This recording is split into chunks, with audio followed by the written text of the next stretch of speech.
હવામાન નિષ્ણાત પરેશ ગોસ્વામીએ ફેબ્રુઆરી મહિનાના પહેલા અઠવાડિયામાં ગુજરાતના હવામાનમાં પલટો આવવાની આગાહી કરી છે. હવામાન નિષ્ણાત પરેશ ગોસ્વામીએ રાજ્યના અનેક વિસ્તારોમાં 3 થી 5 ફેબ્રુઆરી દરમિયાન માવઠાની આગાહી કરી છે.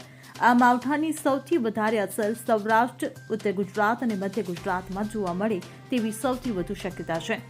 વેસ્ટર્ન ડિસ્ટર્બન્સને કારણે ગુજરાત પર અસ્થિરતા સર્જાશે. અસ્થિરતાને કારણે 3 દિવસ રાજ્યના અનેક વિસ્તારોમાં માવઠાની આગાહી હવામાન નિષ્ણાત પરેશ ગોસ્વામીએ કરી છે. વધુમાં તેમણે શું આગાહી કરી તે સાંભળો. 2025ના વર્ષના ફેબ્રુઆરી મહિનાના પ્રથમ અઠવાડિયાની અંદર રાજ્યના અનેક વિસ્તારોની અંદર માવઠાના ઝાપટા પડે તેવી શક્યતાઓ છે. જેમાં આમ જોવા જઈએ તો હજુ પણ ઉત્તર ભારતના પહાડી પ્રદેશો ઉપરથી WD પસાર થઈ રહ્યા છે. એમાં એક મજબૂત વેસ્ટર્ન ડિસ્ટર્બન્સ જે પસાર થઈ રહ્યું છે એ વેસ્ટર્ન ડિસ્ટર્બન્સની અસરને કારણે ગુજરાત ઉપર એક અસ્થિરતા સર્જાવા જઈ રહી છે અને એ અસ્થિરતાને કારણે રાજ્યના અનેક વિસ્તારોની અંદર 3, 4 અને 5 ફેબ્રુઆરી એમ 3 દિવસ દરમિયાન અલગ અલગ વિસ્તારોની અંદર માવઠું થાય તેવી શક્યતાઓ રહેલી છે. જો કે આ માવઠાની સૌથી વધુ તીવ્રતા છે એ સૌરાષ્ટ્ર, મધ્ય ગુજરાત અને ઉત્તર ગુજરાતના ભાગોની અંદર જોવા મળે તેવી શક્યતા હાલ દેખાઈ રહી છે.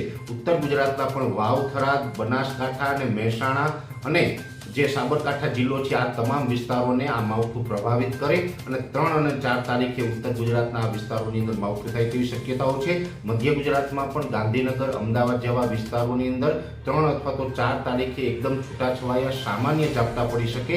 આણંદ, નડિયાદ, ખેડા અને જે બરોડા વિસ્તાર છે આ તમામ વિસ્તારની અંદર પણ 4 તારીખે મધ્યમથી ભારે ઝાપટા પડે તેવી શક્યતા હાલ દેખાઈ રહી છે.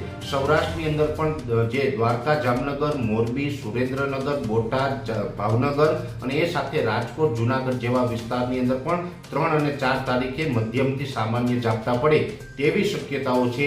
જે અરવલ્લી, મહીસાગર અને દાહોદ, ગોધરા જેવા વિસ્તારો છે એમાં વધારે પડતા કાંટા વાદળો છવાઈ જશે, વાદળછાયું વાતાવરણ થશે અને કોઈ જગ્યાએ એકદમ હળવા છૂટાછવાયા ઝાપટા પડે તેવી શક્યતાઓ છે. એ સાથે જે દક્ષિણ ગુજરાતના વિસ્તારો છે જેમાં રાજપીપળા, સુરત અને વલસાડ જેવા વિસ્તારો છે કે જેની અંદર 5 ફેબ્રુઆરીના રોજ હળવાથી સામાન્ય ઝાપટા પડે તેવી શક્યતાઓ રહેલી છે. એટલે ખાસ કરીને જે ફેબ્રુઆરી મહિનાનું જે પ્રથમ અઠવાડિયું છે એ પ્રથમ અઠવાડિયા દરમિયાન રાજ્યના અનેક વિસ્તારોમાં માવઠાના ઝાપટા પડી શકે.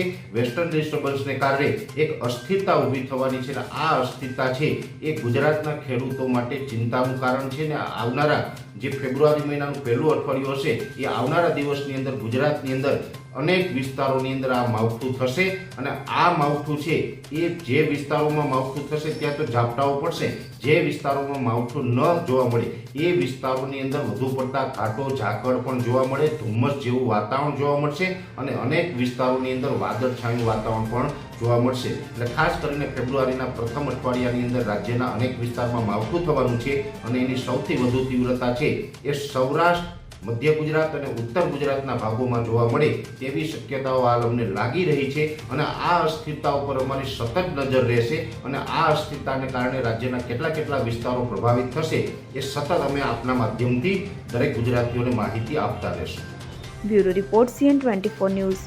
હવે જુઓ દેશ દુનિયાની તમામ ખબરો તમારી આંગળીના ટેરવે. ઉઠાવો મોબાઈલ અને Google Play Store પરથી ડાઉનલોડ કરો અમારી CN24 ન્યૂઝ મોબાઈલ એપ.